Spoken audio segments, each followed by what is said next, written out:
मित्रों, आप तो जानते ही होंगे कि असम में आई बाढ़ ने कई लोगों की जिंदगी को प्रभावित किया है।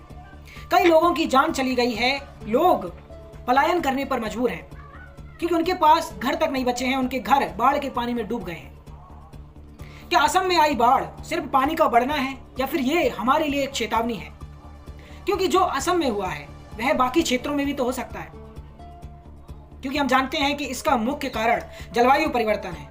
जलवायु परिवर्तन का तो अर्थ ही है एक ऐसी एनर्जी जो अब भीषण गर्मी, भीषण बाढ़ और तूफान लेकर के आएगी।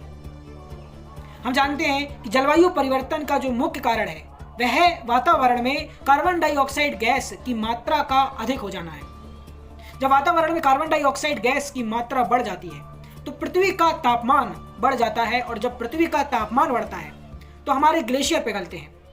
जब ग्लेशियर पिघलते हैं तो समुद्र का जल स्तर बढ़ता है, नदियों का जल स्तर बढ़ता है और बाढ़ आती है।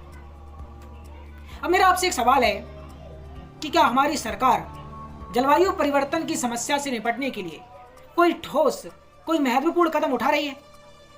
या फिर एक तरफ तुम्हारी सरकार कहती है कि पेड़ लगाओ, पेट्रोल डीजल की गाड़ियां चलाना बंद करो, और दूसरी तरफ ये सरकार जंगल पर जंगल काटे जा रही है, विकास के नाम पर प्रकृति का शोषण कर रही है।